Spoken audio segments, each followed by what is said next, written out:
ব্যাপ্তি কাকে বলে? What is the nature of ব্যাপ্তি? ব্যাপ্তির স্বরূপ কী?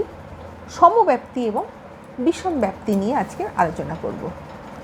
হেতু এবং সাধ্যের মধ্যে যে নিয়ত সম্বন্ধ তার নাম হলো ব্যাপ্তি। এখানে একটা এক্সাম্পল দেব। যেখানে ধূম সেখানে বহ্নি, এই বচনে ধূম এবং বহ্নির মধ্যে যে সামান্য সম্বন্ধ স্থাপন করা হয়েছে, অর্থাৎ এখানে যে একটা ইউনিভার্সাল রিলেশন রয়েছে ধূম এবং বহ্নির মধ্যে, সেটাই হলো ব্যাপ্তি।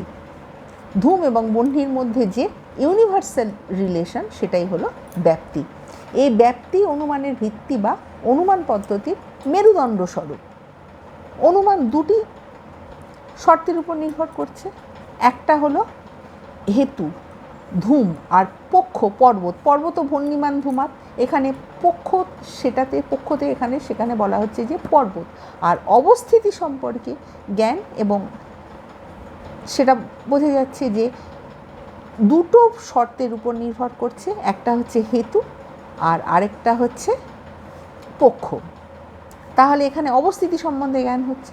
আর দ্বিতীয় ক্ষেত্রে দেখা যাচ্ছে হেতু ধূম এবং সাধ্য সেটা বহ্নি, এর মধ্যে যে ব্যাপ্তি বা অব্যভিচারী সম্বন্ধ রয়েছে সেটা বোঝা যাচ্ছে।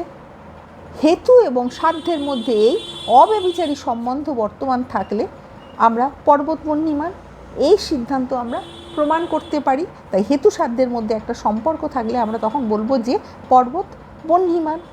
পর্বতে আমরা ধূম দেখে বুঝতে পারছি যে সেখানে আগুন রয়েছে, তাই আমরা সিদ্ধান্ত করতে পারছি যে পর্বত বহ্নিমান। তাহলে ব্যাপ্তির স্বরূপটা কী? এটা তো গেল ব্যাপ্তি। আর ব্যাপ্তির তাহলে স্বরূপ কী? ব্যাপ্তি কথাটার আক্ষরিক অর্থ হলো ব্যাপকতা বা বিস্তৃতি, অর্থাৎ যা সর্বত্র বিস্তৃত হয়ে রয়েছে, যা চারিদিকে ছড়িয়ে রয়েছে, যাকে আমরা খুব ভালোভাবে জানতে পারি বিস্তৃতির মাধ্যমে, ছড়িয়ে থাকার মাধ্যমে, সেটাই হচ্ছে ব্যাপ্তি।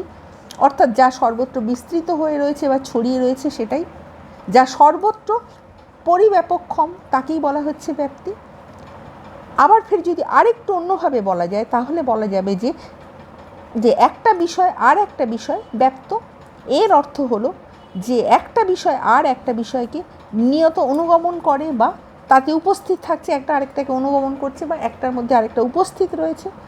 যার দ্বারা ব্যপ্ত হয় তাকে ব্যাপক, এবং যা ব্যপ্ত হচ্ছে তাকে বলা হচ্ছে ব্যাপ্য। ব্যাপ্য এবং ব্যাপকের মধ্যে যে সম্পর্ক তাই হলো ব্যাপ্তি। তাহলে এখানে একটা জিনিস পরিষ্কার হয় যে হেতুর তুলনায় সাধ্য দেখা যাচ্ছে সকল সময় দেখা যাচ্ছে বেশি জায়গা জুড়ে রয়েছে, তাই বেশি জায়গা জুড়ে থাকা হলো ব্যাপকতা, আর অল্প জায়গা নিয়ে যেটা রয়েছে সেটাই হলো ব্যাপ্যতা।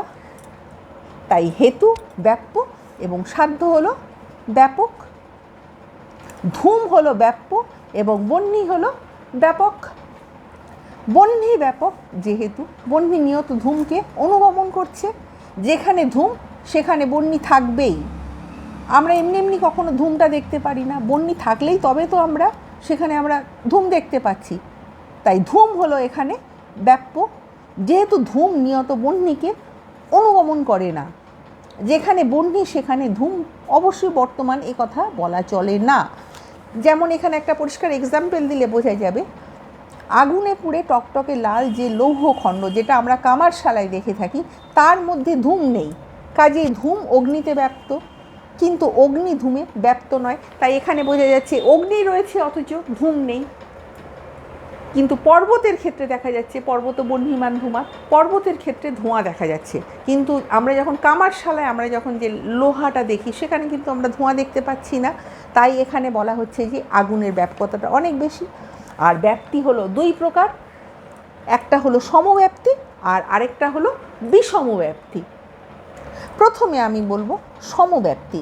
যখন ব্যাপ্য ও ব্যাপকের ব্যাপকতা সমান বা অভিন্ন হয় তখন তাকে বলা হচ্ছে সমব্যাপ্তি। যেমন সকল মানুষ হয় বুদ্ধিবৃত্তি সম্পন্ন জীব, এইখানে মানুষ এবং বুদ্ধিবৃত্তি সম্পন্ন জীব এই দুটোর মধ্যে ব্যাপকতা একই রয়েছে। যা উৎপত্তিশীল তাই বিনাশশীল, এটাও সমব্যাপ্তির উদাহরণ। কিন্তু ধূম এবং বহ্নির মধ্যে যে ব্যাপকতা তা ভিন্ন, এবং সেই কারণে এটা হলো বিষমব্যাপ্তি। কেননা যেখানে ধূম সেখানেই অগ্নি, কিন্তু যেখানে অগ্নি সেখানেই ধূম, এ কথা কখনো বলা যায় না।